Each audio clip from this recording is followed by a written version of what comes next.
What would you do if you saw evil unfolding right before your eyes and had the power to stop it? The music pounded through the speakers at Crystal Bay's most popular nightclub, a place called Midnight, where the city's young professionals came to forget their day jobs and responsibilities. The lights strobed blue and purple, A. Cooper the packed dance floor, turning everyone into shadows and silhouettes. It was a Friday night, and the place was electric with energy and possibility. Nobody noticed the three men sitting in the corner booth, watching, hunting. Their names were Tyler, Jake, and Brett, and they'd perfected their system over the past 6 months. Find a girl alone or separated from her friends. Buy her a drink. Wait for the drug to take effect. Then offer to help her get home safely. Simple, effective, evil. Tonight's target was a woman named Elisabeth. She sat at the bar in a green dress that matched her eyes, her dark hair pulled back in a ponytail, sipping a cocktail while scrolling through her phone. She'd come alone, which was unusual, but perfect for their purposes. Tyler had already bought her second drink, slipping the pill in while the bartender was distracted. Now they just had to wait. Elisabeth felt it starting about 15 minutes later. The room began to tilt slightly, her thoughts getting fuzzy around the edges. She blinked hard, trying to clear her vision. Something was wrong. Very wrong. She'd only had 2 drinks, and she wasn't a lightweight. This felt different. Dangerous. She tried to stand, to get to the bathroom, to splash cold water on her face. But her legs wouldn't cooperate properly. She gripped the bar for support, her heart racing with fear that cut through the fog in her mind. That's when Tyler appeared beside her, his smile concerned and helpful. "Hey, you okay? You don't look so good." Elisabeth tried to speak, but her tongue felt thick. I don't feel right. Here, let me help you. My friends and I can give you a ride home. You shouldn't be alone like this." Some instinct screamed at Elisabeth to refuse, to get away, but her body wasn't listening to her mind anymore. Tyler's hand closed around her arm, guiding her away from the bar, and she couldn't resist. Jake and Brett flanked them as they moved toward the exit, their practiced routine playing out perfectly. Nobody in the crowded club paid attention to what looked like friends helping a drunk girl get home safely. They were almost to the door when a voice cut through the noise like a knife through silk. "Let her go." The words were quiet but carried absolute authority. Tyler looked up, annoyed at the interruption, ready to brush off whoever was interfering. Then he saw who'd spoken, and his blood turned to ice. The man was tall, over 6 feet, with dark hair and darker eyes that held no warmth, no mercy, nothing but cold calculation.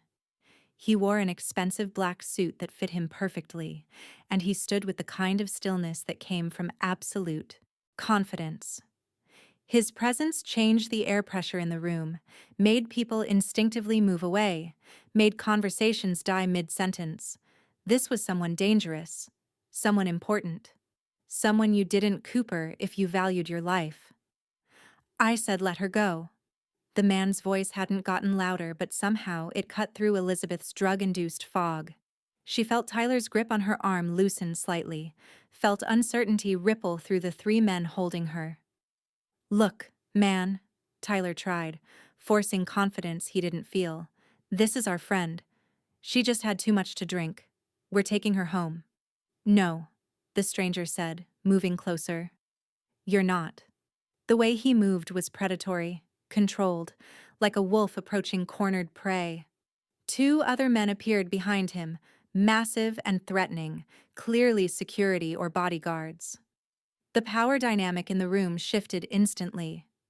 Tyler, Jake, and Brett found themselves surrounded, their easy prey suddenly protected by something far more dangerous than they'd ever encountered. Tyler made the mistake of tightening his grip on Elisabeth, of trying to assert control of a situation that had already slipped away from him. Big mistake. The stranger moved faster than Tyler could track, his hand shooting out to grip Tyler's wrist with crushing force. Tyler gasped, pain shooting up his arm, his fingers involuntarily releasing Elisabeth. One of the bodyguards caught her before she fell, supporting her weight gently, treating her with a care that contrasted sharply with the violence about to unfold. "You have 5 seconds to tell me what you gave her," the stranger said, his voice dropping to a whisper that somehow felt more threatening than a shout. "And if I don't like your answer, you're going to wish you'd never been born." Tyler's courage crumbled. It was nothing serious. Just something to relax her. We weren't going to hurt her. The stranger's eyes went cold as Arctic ice. "You drugged her without her consent. You were going to take her somewhere while she was helpless. And you expect me to believe you weren't going to hurt her?" The bodyguard holding Elisabeth spoke up, his voice professional. "Boss, she needs medical attention." "Get her to the car," the stranger ordered, not taking his eyes off Tyler. "Take her to Dr. Morrison. I want that drug out of her system, and I want a full report on her condition." The bodyguard moved immediately, carrying Elisabeth toward a side exit with surprising gentleness. She tried to protest, tried to ask what was happening, but the words wouldn't form properly. Everything was spinning and wrong and terrifying. "Wait," she managed to whisper. "I don't know you." "You're safe now," the bodyguard said quietly. "The boss won't let anything happen to you." Back at the bar, the situation was escalating. The stranger, whom the bartender had quietly identified to security as Nathaniel Cooper, owner of half the city's nightlife and controller of significantly more than that, had Tyler's wrist bent at an angle that suggested it might snap at any moment. Jake and Brett had tried to run, but the other bodyguard had blocked their path with his considerable bulk. Nobody was leaving until Nathaniel decided they could leave. The club's actual security had appeared, but they hung back, uncertain. Nathaniel Cooper wasn't someone you challenged, even if he was clearly about to commit violence on your premises. The owner of Midnight, a nervous man named Frank, pushed through the crowd. "Mr. Cooper, perhaps we should take this somewhere more private. My office, maybe?" Nathaniel glanced at him, and Frank actually took a step backward from the look in those eyes. "No need, Frank. I'm almost done here." He turned his attention back to Tyler, increasing the pressure on his wrist until Tyler whimpered. "You're going to give me your phone. You're going to unlock it. And you're going to show me every photo, every video, every piece of evidence of what you've been doing. Because I know this isn't the first time. Men like you're not beginners. You've done this before." Tyler shook his head frantically. "I swear, this was the first time." "We never." Nathaniel twisted Tyler's wrist another degree. "Try again. And remember, I have ways of finding out the truth that make lying to me extremely unwise." The fight went out of Tyler all at once.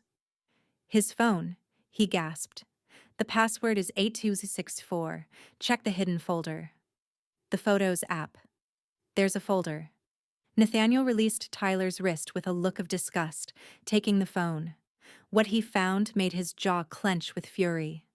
Photos and videos of at least a dozen women, all clearly drugged, all unconscious or barely conscious, all violated in ways that made his blood boil. Timestamps going back 6 months. Names, ages, places they'd been taken from. A systematic operation of predation and assault.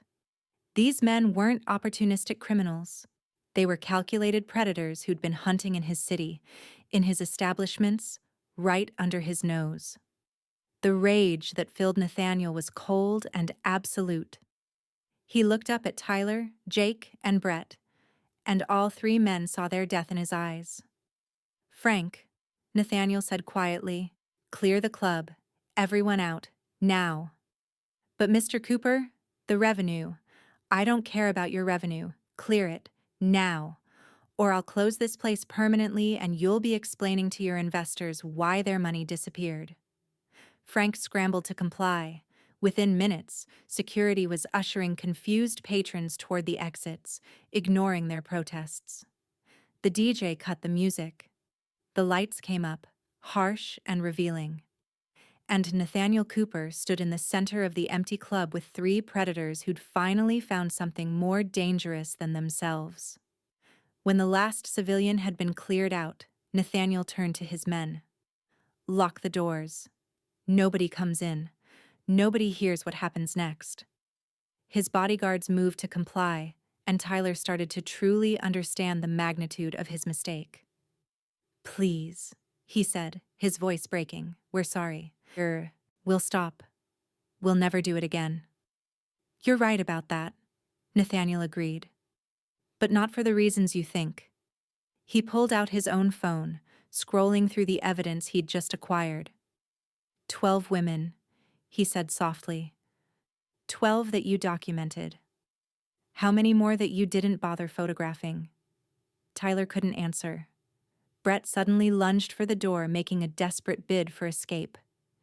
He made it 3 steps before Nathaniel's bodyguard, a man called Marcus, caught him by the collar and slammed him face first into the bar.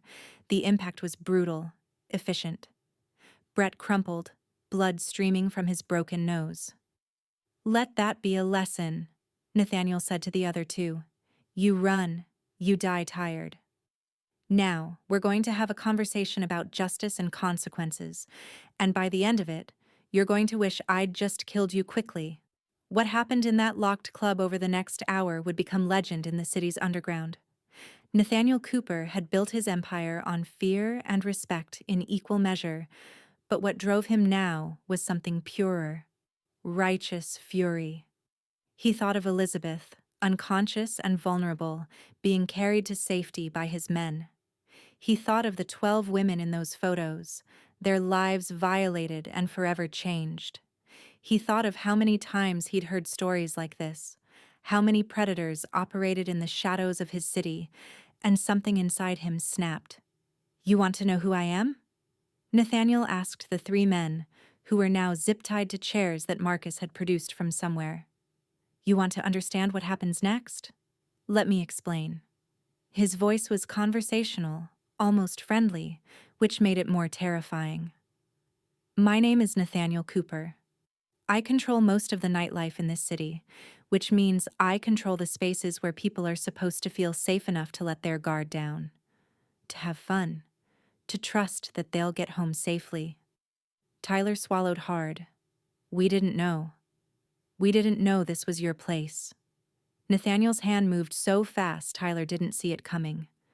The slap echoed through the empty club, snapping Tyler's head to the side. That's not why you're going to be punished, Nathaniel said coldly.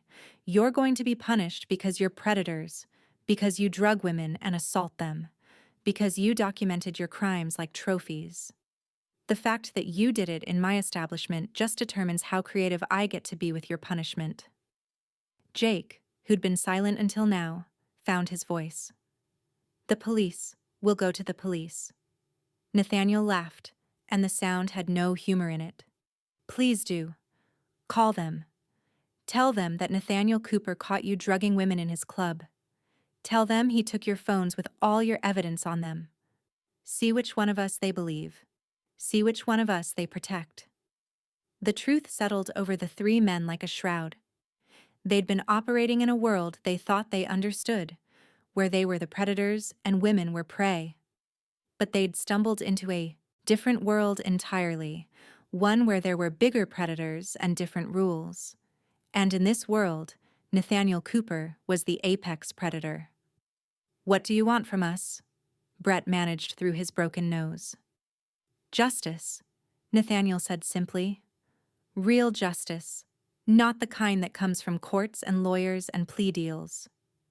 A Cooper the city. Elisabeth woke up in a bedroom that wasn't hers. Panic seized her immediately, and she tried to sit up, but gentle hands pressed her back down. Easy, a woman's voice said. You're safe. Just breathe. Elisabeth's vision cleared slowly, revealing a middle-aged woman in a white coat. A doctor. Behind her stood the bodyguard who'd carried Elisabeth out of the club, his expression concerned. Where am I? Elisabeth managed. My name is Dr. Morrison, the woman said calmly. You're in a private medical facility. You were drugged at a nightclub, but you're going to be fine. We've given you something to counteract the sedative and we've run a full examination. You weren't assaulted. We got to you in time. The memories came flooding back. The drinks, the dizziness, the men trying to take her.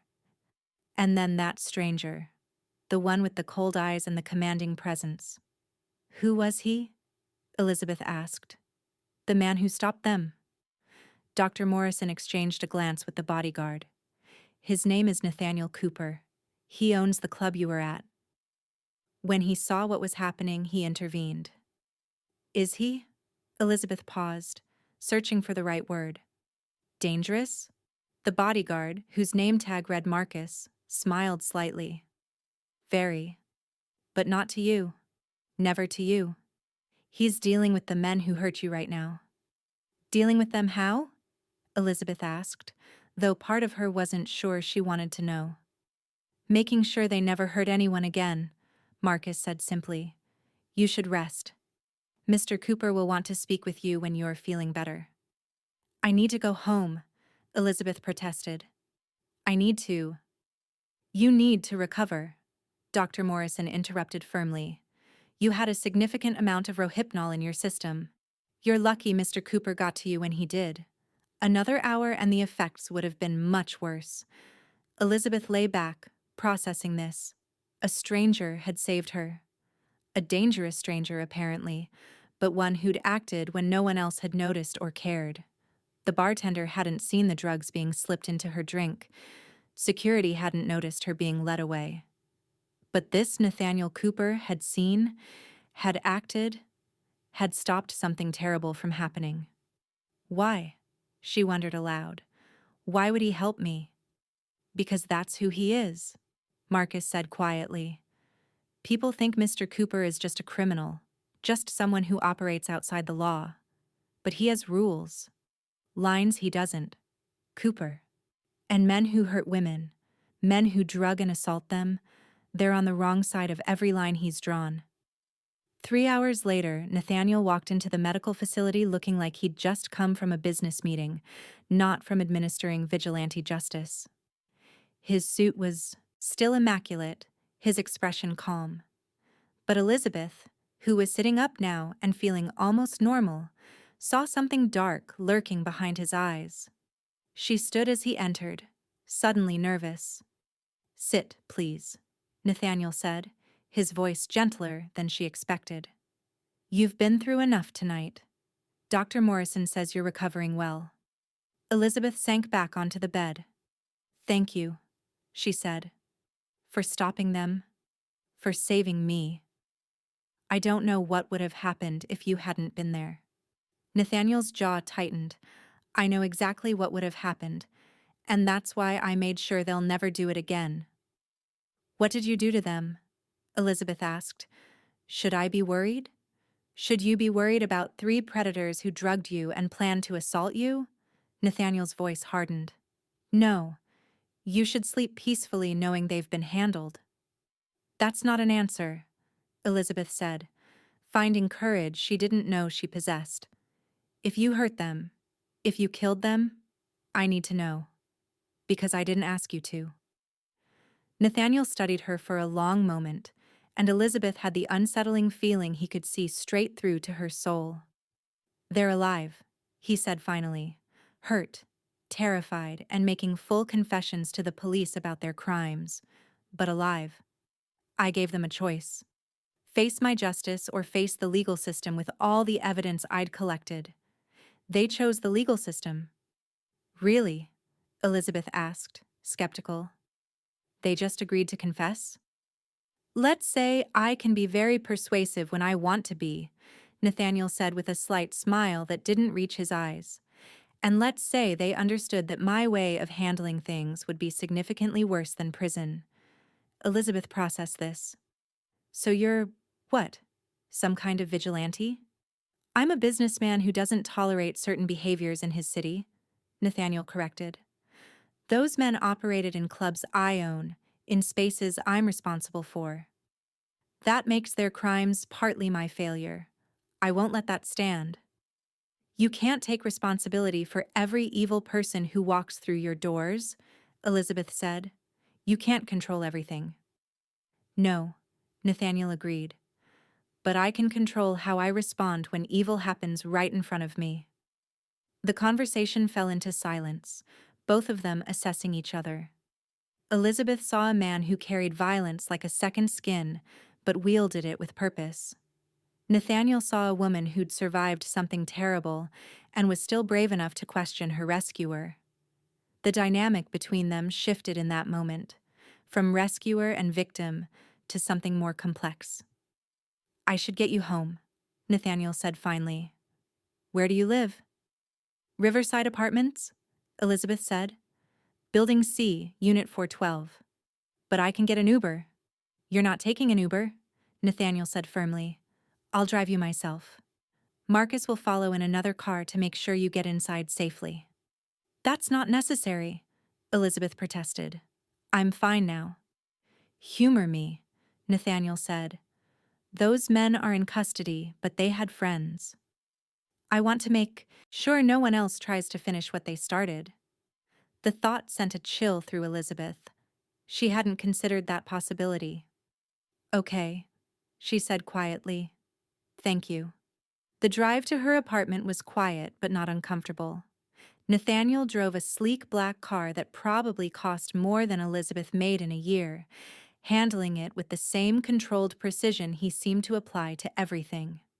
Elisabeth watched the city slide past the windows, processing the night's events. She'd gone out for a normal Friday evening and ended up drugged, nearly kidnapped, and rescued by what appeared to be a crime boss with a conscience. Can I ask you something? Elisabeth said as they neared her building. Nathaniel glanced at her. Of course. Why did you notice? In that crowded club, with everything going on, how did you see what was happening to me? Nathaniel was quiet for a moment, his hand steady on the wheel. I've been in this business long enough to recognize predatory behavior. The way those men were watching you, the way they moved when you started showing signs of distress, I've seen it before. Too many times. So you were watching them, not me, Elisabeth said, understanding. Exactly. I was having a drink with some business associates when I noticed their pattern, the hunting behavior. And when I saw them move in on you, saw you struggling to stand, I knew what was happening. Most people wouldn't have done anything, Elisabeth said softly. Most people don't want to get involved. Nathaniel pulled into the parking lot of her building, putting the car in park before turning to look at her directly. I'm not most people, Elisabeth. And I've spent too much of my life looking the other way when I had the power to intervene. Not anymore. Not with things like this. The intensity in his gaze made Elisabeth's breath catch. This wasn't just about her, she realized. This was about something deeper, some wound or guilt that drove him to act when others wouldn't.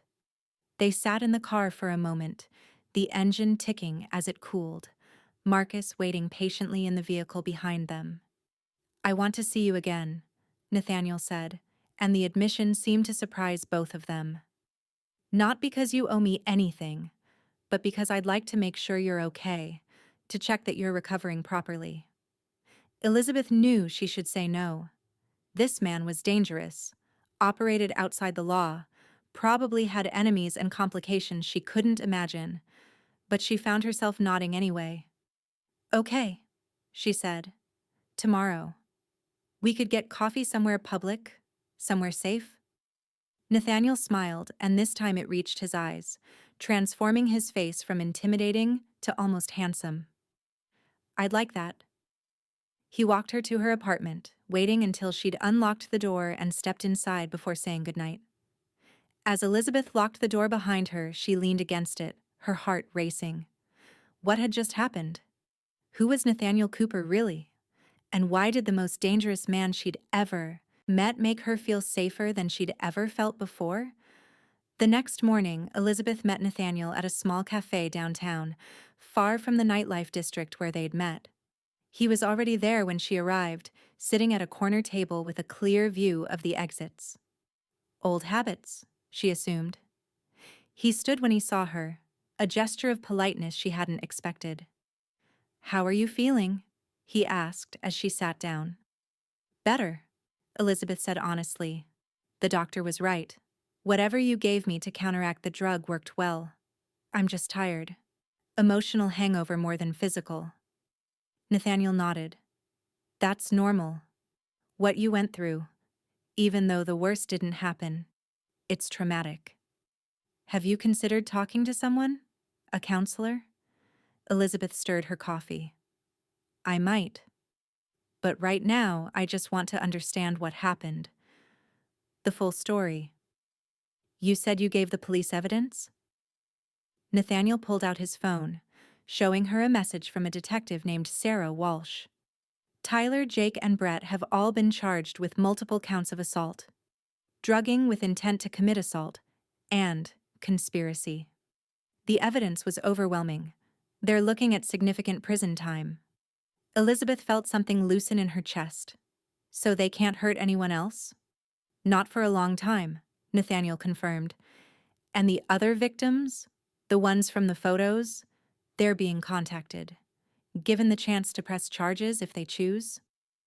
"Some of them might not even remember what happened," Elisabeth said quietly. "The drugs, the trauma, their minds might have blocked it out." "I know," Nathaniel said. "But at least now they'll have answers. Closure, maybe. Justice." They talked for over an hour, the conversation flowing easier than Elisabeth expected. Nathaniel told her about his businesses, carefully skirting around the illegal aspects but being honest enough that she understood the full picture. He controlled territory, collected debts, operated in the spaces between legal and criminal. But he had rules. No drugs sold near schools, no violence against innocents, no tolerance for sexual assault or domestic violence. Anyone operating in his territory who coopered those lines faced consequences that made prison look appealing. "Why those rules?" Elisabeth asked. "Where did they come from?" Nathaniel's expression darkened. "My mother. She was in a relationship with a violent man when I was growing up. I watched her get hurt over and over, watched the police do nothing because he was connected, because he had power.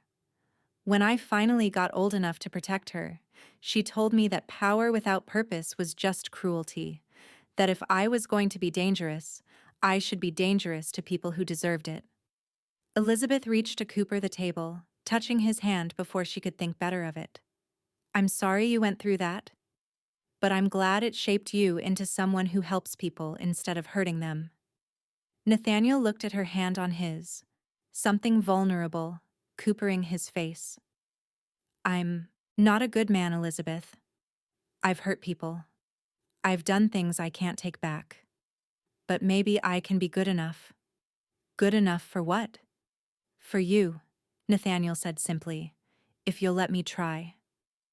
The question hung in the air between them, weighted with possibility and danger in equal measure.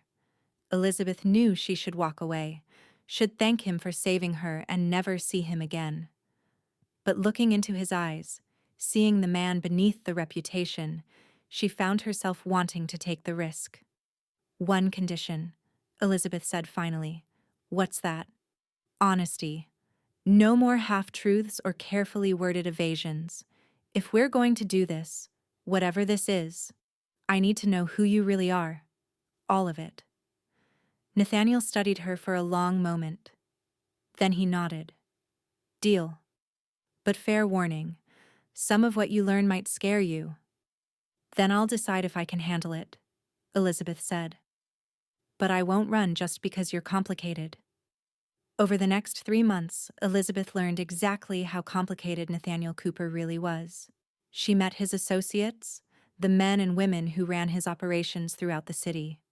She saw how he conducted business, the careful balance of negotiation and intimidation that kept his empire running smoothly.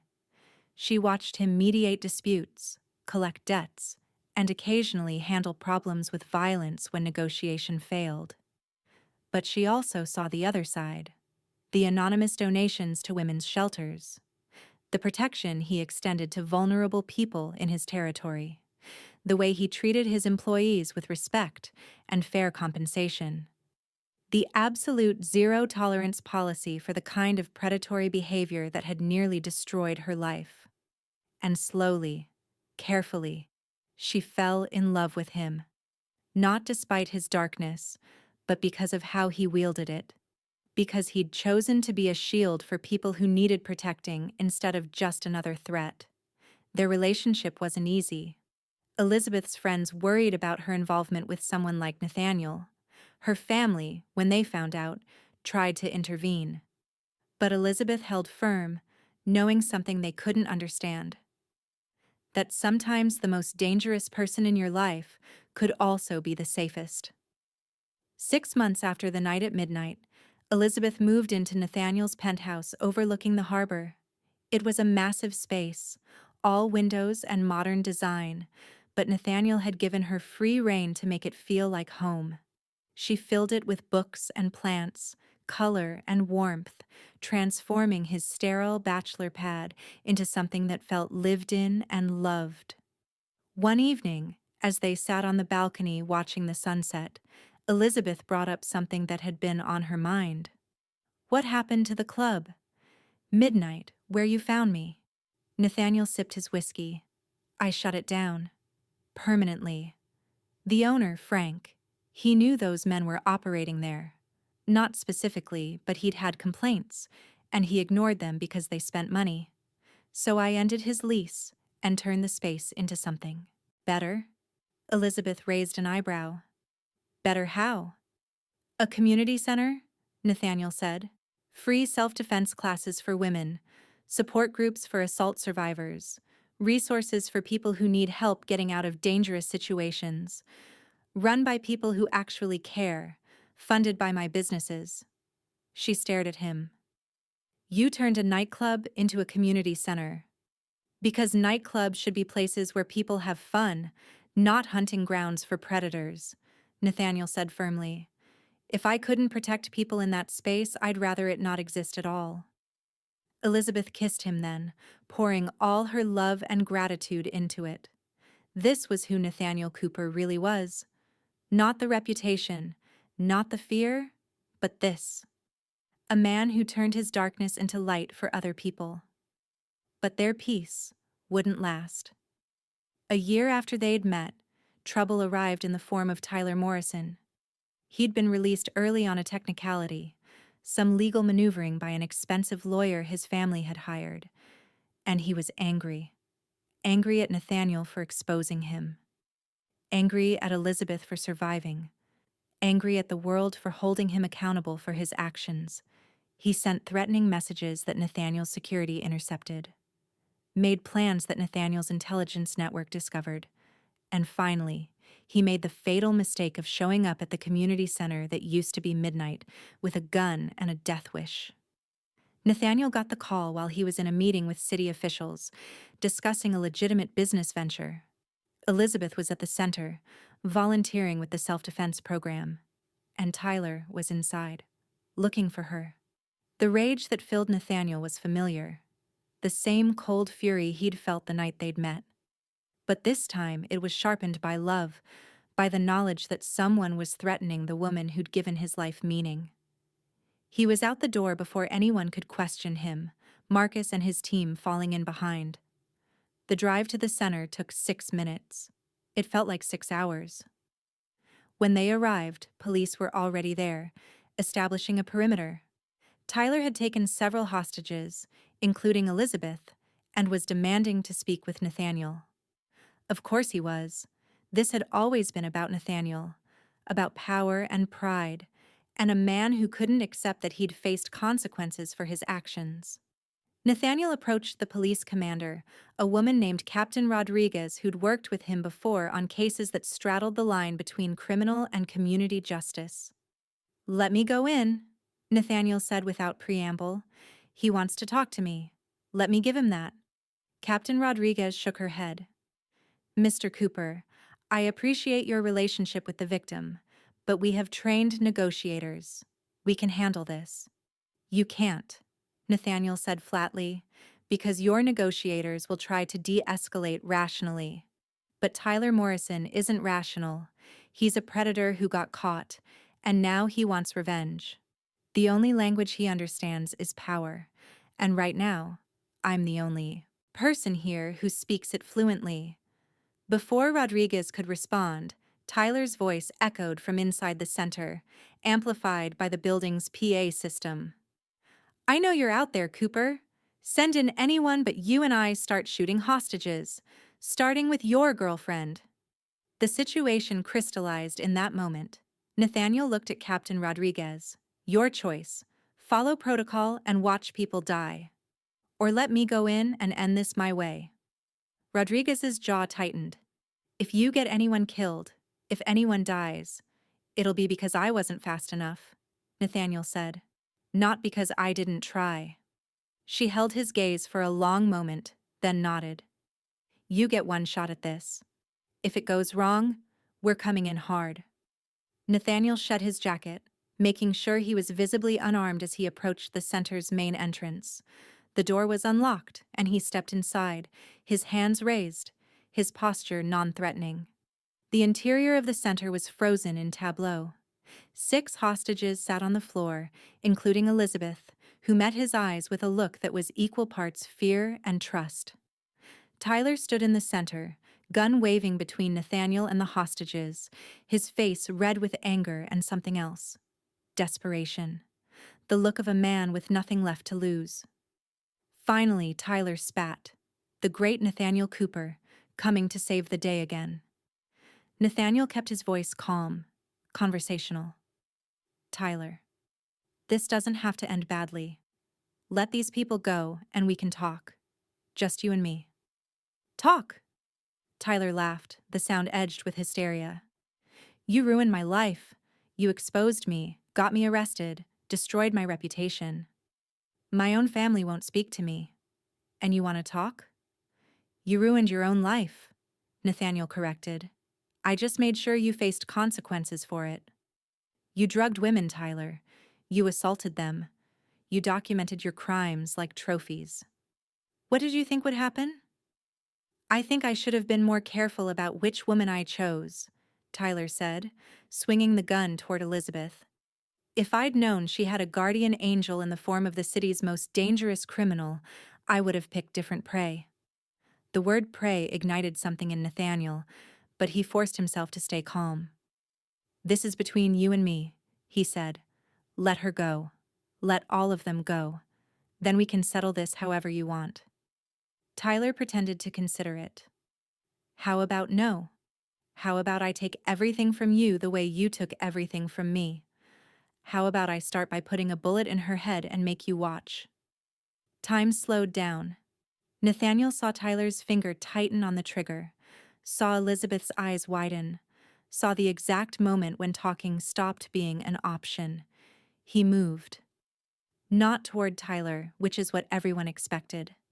Instead, he threw himself sideways, grabbed a chair from the classroom setup and hurled it with enough force to knock the gun from Tyler's hand. The weapon skittered to Cooper the floor. Tyler lunged for it, but Elisabeth was faster. The self-defense training she'd been helping teach, she'd been learning too. She swept Tyler's legs out from under him, sending him crashing to the ground. Then she grabbed the gun, backed away with it, pointed at the floor, and said in a remarkably steady voice, "It's over, Tyler.